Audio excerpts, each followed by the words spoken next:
1.3 million people watched the Super Bowl online. That same year, 8.3 million people watched the International League of Legends tournament.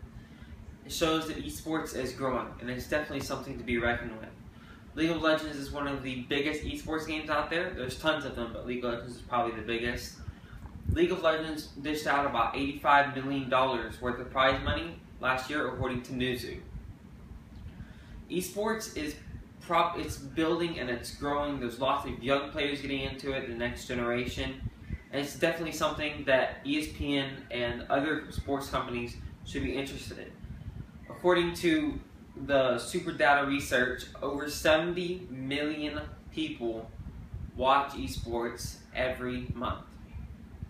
Also, according to the Wall Street Journal, the League of Legends World Championship had 32.5 million people.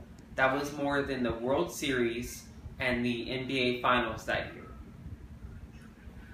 Also, according to Newzoo, the esports industry is a growing industry and should generate about $465 million in 2017.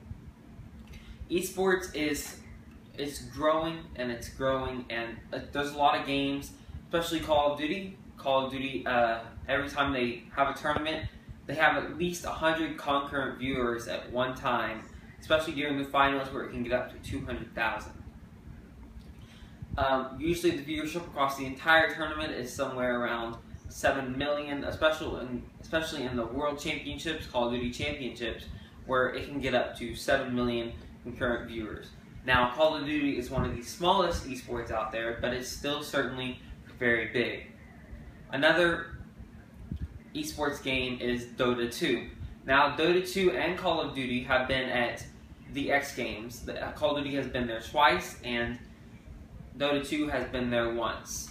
It's a great venue, there's lots of viewership, and it just shows that even the X Games, some of the most elite sports people who are extreme, can recognize that esports is growing, and they decided to put it in a tournament.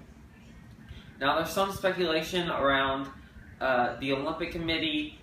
It's really speculation, but the Olympic Committee considering having esports at the Olympics. Now, this is all speculation, but it could be a great move for esports. More talk about esports is probably the players. Matthew Nashaw, person who now makes $1 million a year, not including his prize money from his games. He won the Esports Player of the Year in 2014, probably one of the most known players in Call of Duty history. But it's a credible story about how he wanted to do this so bad. He used to work at McDonald's part-time, and he was just working and working. He couldn't get enough money, and finally he broke through. He found esports. He won his first tournament, the $1 million tournament, the first Call of Duty Championships. And from there, it's just been uphill. He's now making $1 million a year from streaming and YouTube and prize money. He's one of the most known people with over 1.1 million Twitter followers. It's amazing. Matthew Nashaw right there for you. Another player is Zaihu Chen. He's a Dota 2 player. He has earned about $1.3 million in his entire time competing.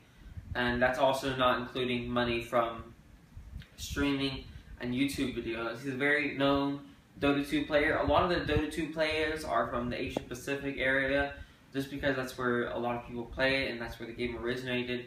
But we did see Dota 2 at the X Games. It was a great event. Had about 100,000 viewers at one point in the finals. Long games, but it's definitely a great game to watch. In conclusion, esports is probably going to be the biggest prominent thing coming up here in the next couple of years. I feel like a lot of people are turning to digital now with the phones and the computers and all that. So esports is becoming prominent, and with the streaming capabilities of it, it's great. So the rise of esports, just to recap, had more viewers than the NBA Finals and the World Series, over 34.5 million. Also more than the series finales of Breaking Bad, 24, and The Sopranos. So that just goes to show that esports is growing, and I feel like ESPN should definitely move forward and feature some of this on there because it'd be great for them and growth for everybody. Thank you.